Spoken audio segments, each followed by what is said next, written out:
Welcome back. आपने अभी ख्वाजा आसिफ साहब की बात सुनी। इस वक्त हमारे साथ लाइन पे मौजूद हैं पाकिस्तान की अमेरिका में साबिक सफ़ीर सैयदा आबिदा हुसैन साहिबा। मैं जी आपसे ये पूछना चाहूँगी कि क्या आप कैरी लूगर बिल के कई नुकात को कंट्रोवर्शियल समझती हैं? फ्रैंकली मैं नहीं समझती हूँ कि इस बिल में कोई ऐसी ऑब्जेक्शनेबल बातें हैं। जो कुछ लिखा हुआ है वो हमारे अपने आईन में लिखा हुआ है, और आज से 1 साल पहले जिन्होंने आईन पलटा था वो सदर बन के बैठे हुए थे।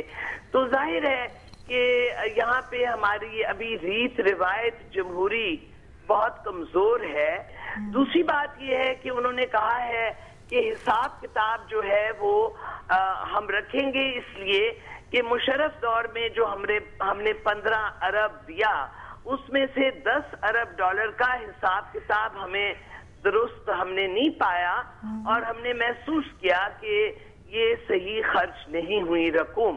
और जनरल मुशर्रफ ने इस बात का खुद एतराफ भी किया है। तो इसलिए उन्होंने इस बिल में कोई अमाउंट अस्करी कुव्वत के लिए फिक्स नहीं किया, लेकिन पार्टनरशिप जो है वो चूंकि जारी सारी है, और जाहिर है कि अमेरिका ने काम लेना है तो अफवाज पाकिस्तान से काम लेना है। तो इसलिए अफवाज पाकिस्तान के साथ उनकी ताउन की जो शराइत होंगी वो अफवाज पाकिस्तान उनके साथ बखूबी अपनी सोच के मुताबिक करवा सकेंगे। कैरी लूगर बिल के बारे में कहा जाता है कि most parties are objecting because उनको कॉन्फिडेंस में नहीं लिया गया।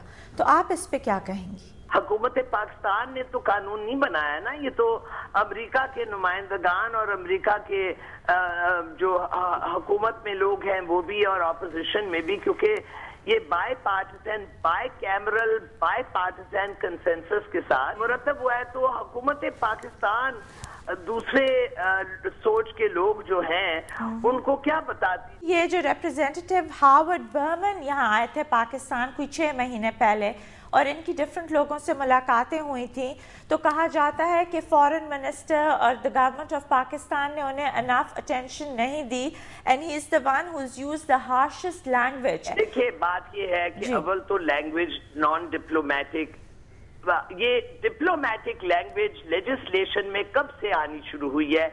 दुनिया की कौन सी मुकन्ना है जो कि डिप्लोमेसी को कलम बंद करती है कवानीन में? ना हमारे लेजिस्लेचर में डिप्लोमेटिक लैंग्वेज कानून में लिखी जाती है, ना किसी और लेजिस्लेचर में। लेजिस्लेचर की लीगल लैंग्वेज जो है वो लीगल होती है, लैंग्वेज ऑफ डिप्लोमेसी होती है। अब हम मुसलसल हम इतने आई एम सॉरी टू से माई सेल्फ इंक्लूडेड, हम इतने मिस इन्फॉर्म्ड लोग हैं कि we keep mixing apples with oranges. तो वो हमारी अपनी लिमिटेशन है।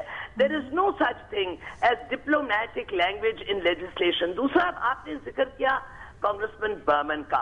अब कांग्रेसमैन बर्मन को अगर हम खुशामद बरामद ज्यादा कर लेते तो हम उनका इरादा या जहन या खोपड़ी या भेजा बदल देते, तो ये भी इंतहाई सादगी की और बच्चेगाना सोच है। इसलिए कि जो मेरा तजुर्बा है यूनाइटेड स्टेट्स के कांग्रेसमैनों के साथ, वो ऐसा है कि वो खुशामद बरामद से राम होने वाले लोग नहीं होते। As you've been an ambassador in the US, तो वहाँ पे कहा जाता है कि the Indian lobby is very strong as far as the Congress and the Senate is concerned. तो आपको ऐसा कुछ लगा था जब आप वहाँ थी? देखिए ये इंडियन लॉबी जो है ये सिर्फ कांग्रेस और सेनेट में स्ट्रांग नहीं है, एक स्टेटिस्टिकल रियलिटी है, और वो ये है कि जैसे इंडियन पॉपुलेशन पाकिस्तान की आबादी से 8-9 गुना ज्यादा है, तो अमेरिका में जो इंडियन अमेरिकन कम्युनिटी है वो पाकिस्तानी अमेरिकन कम्युनिटी से 8-9 गुना ज्यादा है।